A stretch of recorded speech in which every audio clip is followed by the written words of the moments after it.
Hi, I'm the mean cook, and my name is Kevin, by the way. Welcome back to my kitchen once again. Spring finally sunk its teeth, so why don't we make a dish that doesn't have anything to do with spring? Today is the turn of Italian Gricia, or better yet, Roman Gricia. This is another one of those dishes that are very typical of one region of Italy, which is my region of Italy, Rome, actually Lazio, Rome. And it's another one of those dishes that are very simple. 3 ingredients, actually 4 ingredients with the pasta. These dishes to me, they represent what Italian cuisine is. Simple. Simple is better. Simple always wins. But before we begin, I'm not a professional chef. I'm not a professional cook. I've never worked in a professional kitchen. I have no qualification whatsoever to teach you anything about cooking. The only purpose of this video is entertaining and possibly ruin your physique. So please be entertained as I walk you through the simple process of making gricia, one of the best dishes in Italian cuisine and Roman cuisine. Be aware, this is gonna be so simple. You're gonna wanna do this every day. Don't, you're gonna get fat. Okay, here we are. You will find out, watching my videos, that most Roman dishes are very similar to each other, especially pasta dishes. But here we are, these are the ingredients. We got guanciale. Guanciale, this is the cheek of the pork. This is amazing and majestic, look at this. When you get guanciale, get the one that has the most meat on it, because most of the times, low quality guanciale is without enough meat, so I don't, you know, just, okay, my hands are dirty now, okay, whatever. Then we have mezze maniche, half sleeves, mezze maniche. Then we have pecorino romano, yes, pecorino romano, Roman pecorino, the most amazing cheese on earth. Then we have black pepper. Now, this, I placed it there because I've used it in my previous video. It wasn't as aesthetically pleasing as is right now, so I put it in a nice container. This is cornstarch. Okay, this we'll add to the pecorino. Actually, what we're gonna do is just a teaspoon, you know, maybe a little bit more. What's actually gonna do is gonna be helpful in mixing the pecorino. Oh my God, when I use cornstarch, I always make a mess. Cornstarch is essential, okay? I'll explain it while I fill the pot with water. Now, cornstarch will help you mix the pecorino and any cheese for that matter. Okay, we are done. Blah, blah, blah, yada, yada, yada. Oh, by the way, freaking water flying everywhere. This is the wrong lid, okay.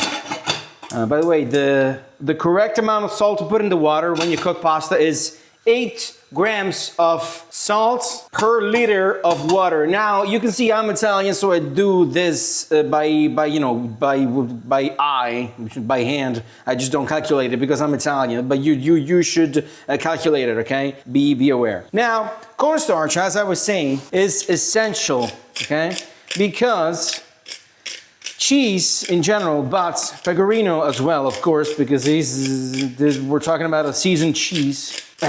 Okay, is that enough salt? Pepper, oh my God. Pecorino is a cheese, and as every cheese on earth melts, okay? The melting temperature is around 50 degrees Celsius, and then when it reaches 70 degrees Celsius, the proteins in the pecorino, they start coagulating and making all that mess. And we do not want that, okay? We want the pecorino to melt, but not the proteins of the pecorino to coagulate. So it stays in a cream state, which is perfect to cover the pasta. Now, the starch content will help with the viscosity of the cream, so the cream will stick to the pasta in a very magnificent way, okay? Now we're gonna wait out the guanciale. Now, okay, or maybe I can do this. Yes, why not? We're gonna need 50 grams of guanciale. Be careful when you use the knife, please. Don't kill yourself with the knife, please. I don't like super big stripes of guanciale because the size of the guanciale, in my honest and humble opinion, should be enough so that it can fit inside the mezza manica. So that's just me, by the way. If you don't like it this small, you can cut it bigger. I don't care. Do your own, okay? Do yourself. Do you, okay? Do you. If you're wondering why these portions are a little bit bigger than usual, is because tonight my lovely girlfriend is eating with me. So we're gonna share the meal, okay? And I weighed out everything for two main reasons, okay? First of all, I have to find the perfect ratio of ingredients and proportions.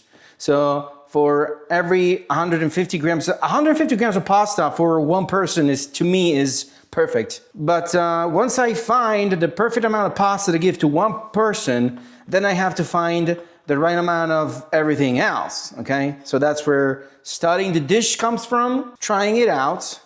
And also because I need to watch the calories, okay? I am one of those people that has to know every calorie that enters its body because otherwise I become, how do I say this politely? I become so fat that not even my mother recognizes me, okay? And we are at 39 grams.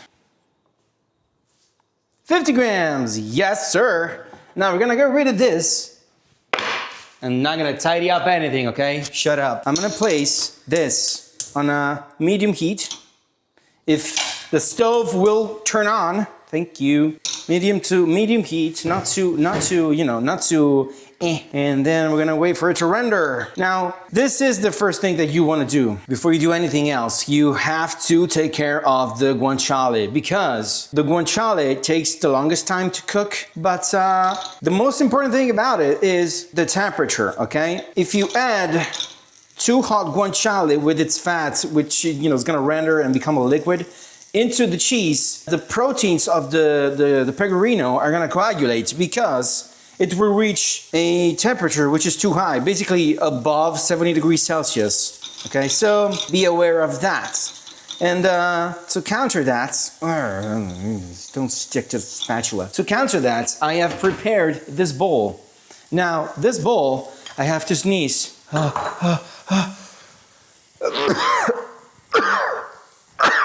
Okay, wonderful, fantastic, amazing.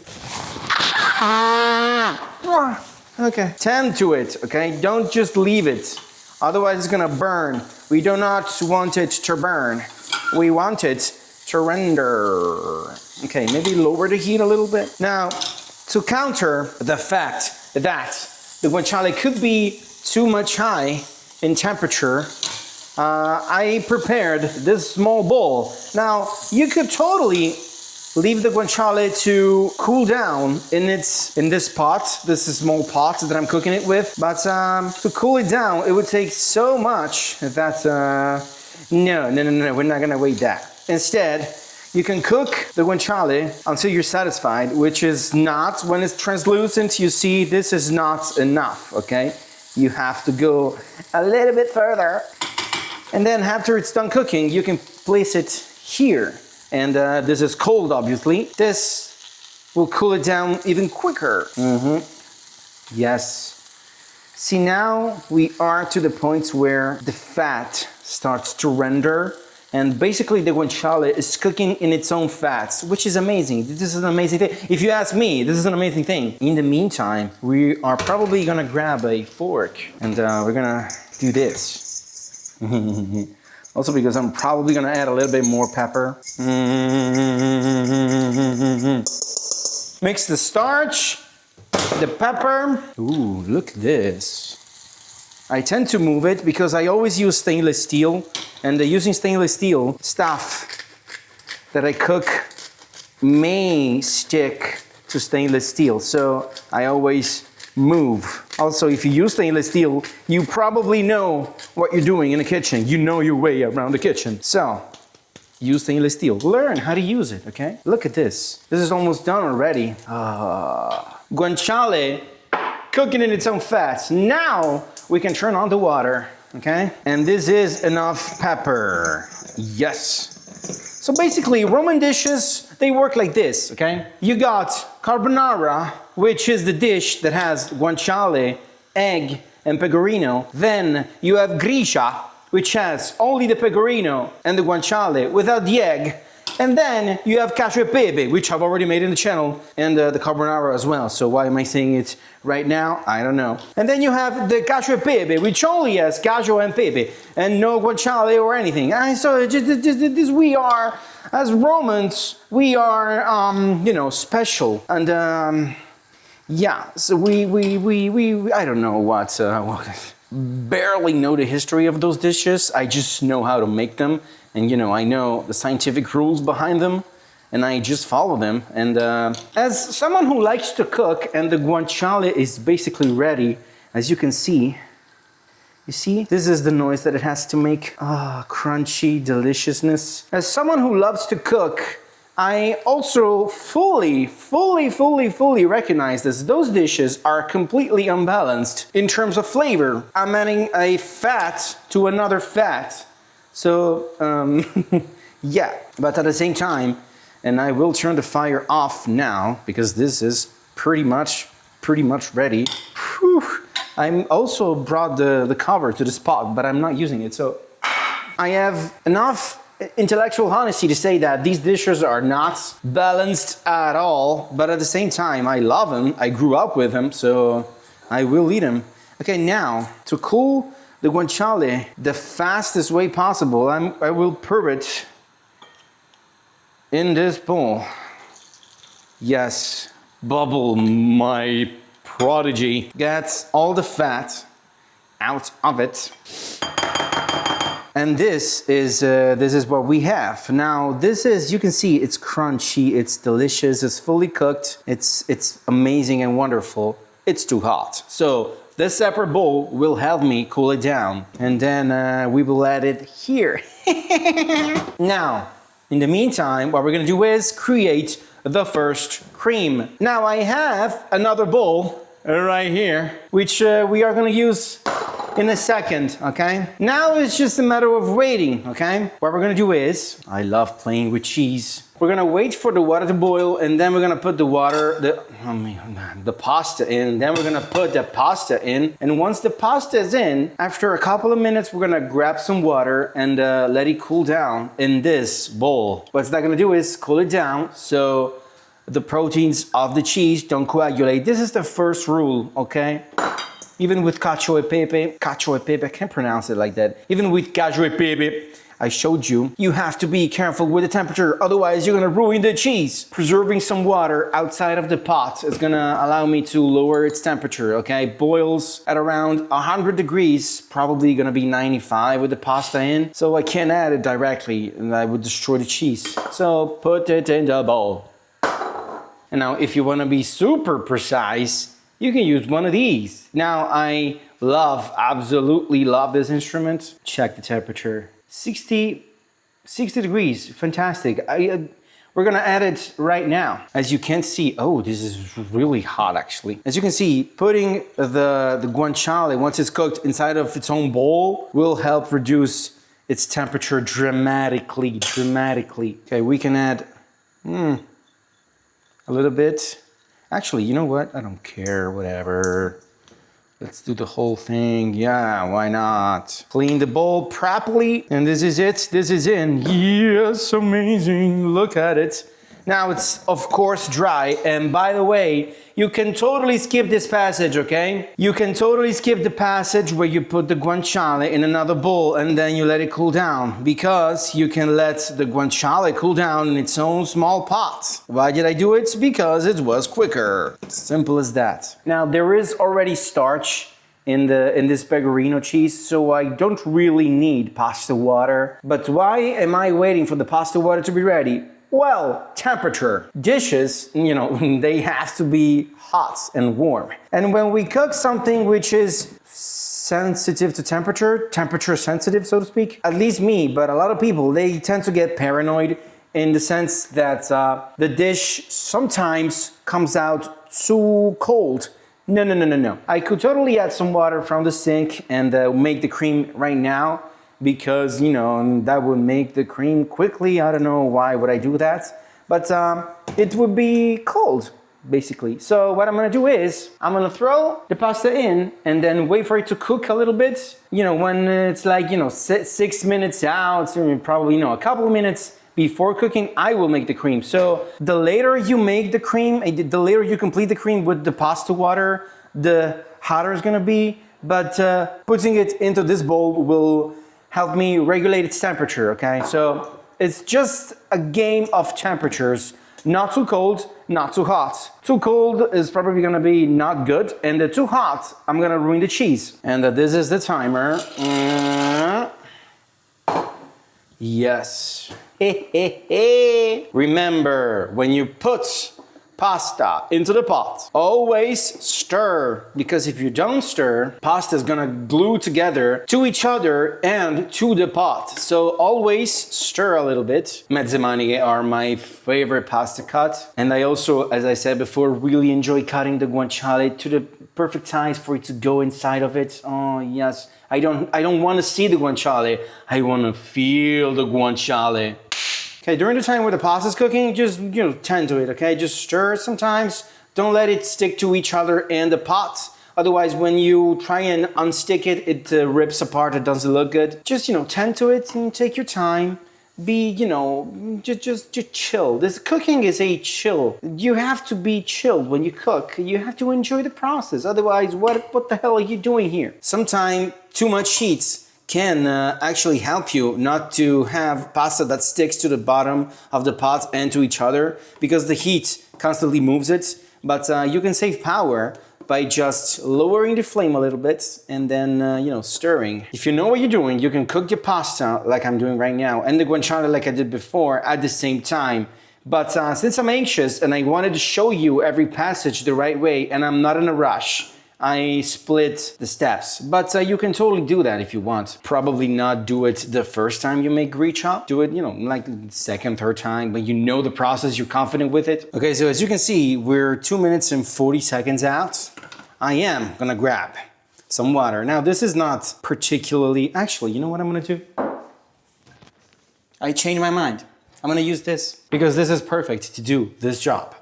I'm gonna preserve some pasta water. Look at this, you know, with the handle, it's perfect. This is a cereal bowl. Set it aside so it cools down and wait for the pasta to reach its cooking time. Ooh, mezze maniche, mezze maniche, ooh, mezze maniche.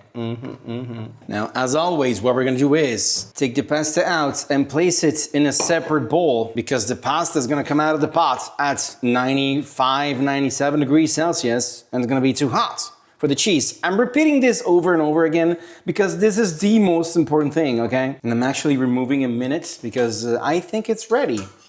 So,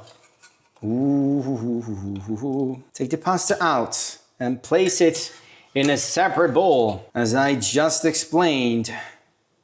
Yes. Yes, sir. Some people use that water, pasta water, to give it to the plants and stuff. You know, I don't even have plants, so do whatever you want with pasta water. Now we are checking the temperature of this water, and 71 degrees, a little too hot.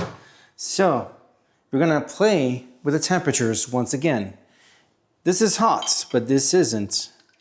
So, yes, this is now exactly showing you a creative way on how to cool down pasta water. Rinse it so it cools down and then pour it back. Okay. This method is useful when you're in a rush. If you're not in a rush, you can just wait, okay? And now we are at 62 degrees. We dropped 10 degrees in what? I don't know. So let's drop some water into the mixture. Okay. So this is now warm enough so the dish is fantastic, but not too warm so that the cheese is ruined. Add a little bit more. Oh, fantastic, gigantic, majestic cream. Now we're gonna add a little bit of pasta. Not the whole thing, just a little bit. Otherwise, you're gonna ruin everything. Oh, yes. Yes. See what I'm talking about? See what I'm talking about? Yes. a little bit more of this water. Are you witnessing this? Oh my God. I'm not even checking the temperature of this pasta, but this probably, yes, very safe to eat. Actually, not very safe to eat, very safe to add. English is not my first language. And here we are. Ah, this is gonna be an amazing meal, an amazing meal. Look at this. Look at this. Yes! Amore, è pronto!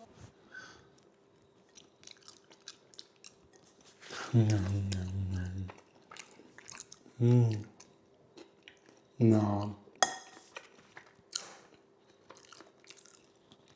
Guanciale.